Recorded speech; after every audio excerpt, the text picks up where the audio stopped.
Hi, I'm instructor Jennifer Wallace, and this is Custom Self-Defense. And in this video, we're going to talk about following the punch and getting behind the delivery system. So when someone normally punches, a lot of times, and we're going to leave it out a second, a lot of systems, they practice blocking, stepping in, and they leave it very stationary. And in the beginning, that's great. But eventually, we want your partner, your opponent in the street, or your real attacker who's going to pull that punch back. So you want to practice pulling that punch back. And as if you see, if I step in, I'm going to be able to follow that punch. I'm going to have Roger come here, and I'll show you. So we're going to go slow.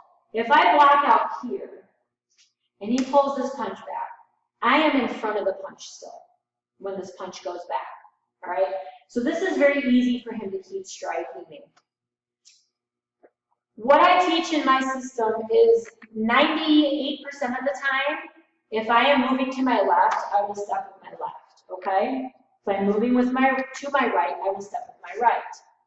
So when he punches, I'm moving to my left, I'm going to try to step to his shoulder or past his shoulder.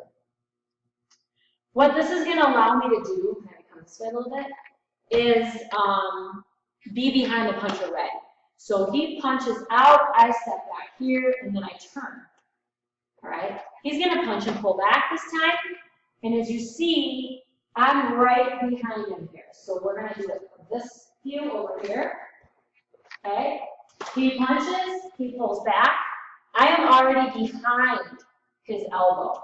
So I'm behind the whole system of delivery here. I'm behind his leg.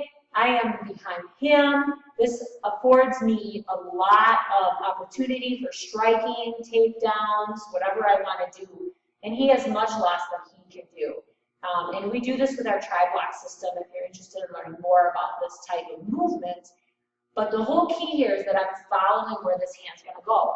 I know when he punches, that hand is going to come back. It doesn't matter if it's a hook, an uppercut, a jab, a cross, an elbow, a palm heel. Eventually that arm has to come back to where it started, back to the shoulder area. So again, if I step all the way to his shoulder and get back here, I am going to get behind this punch. All right?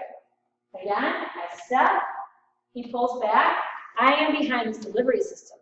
What's really nice about being behind this delivery system, if you turn sideways a little bit, if I'm behind this elbow, this makes it really easy for me to do control like arm bars and things like that. It also makes it easy for me to close the gap, like we did with some of our takedowns, and keep him from being able to do major damage. Yes, he can still come out and elbow me, but it's much more difficult. I can control him more. Or if I'm back here and he tries to lift up this arm to elbow me, I can stop it because I'm behind it. It's a lot easier. And he doesn't have anything with this hand over here unless he completely steps around and turns his body, in which case I can do other things to keep him from being able to do that. So I want to always be behind that delivery system. We use this with gun, with knife, with anything because it's all an extension of the hand. I always try to go to the outside of the body. It doesn't always happen. He may throw this hand instead. Okay, I'm still going to step back here. And I'm still somewhat behind this delivery system because I can jam up this side. And we'll go more straight.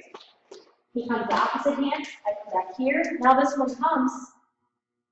I'm already here. And we'll do that a little fast with that cross.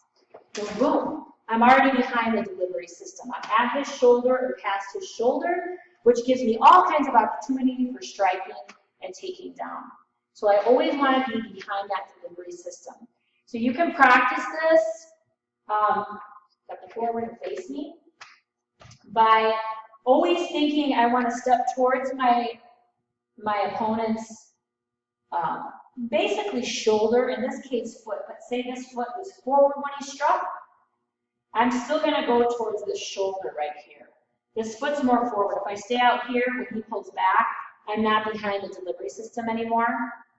So I need to go where the shoulder is, because I'm more behind this delivery system. And when I say behind, once I get here, I turn. And this turn puts me directly behind the delivery system, okay? If I stay forward like this, Still in a better position than I was originally, but I'm not completely behind the system. I could jam it up, but if I turn and just face him, or I turn more forward, I am now behind this delivery system. So that's a huge, huge thing that I want you to think about.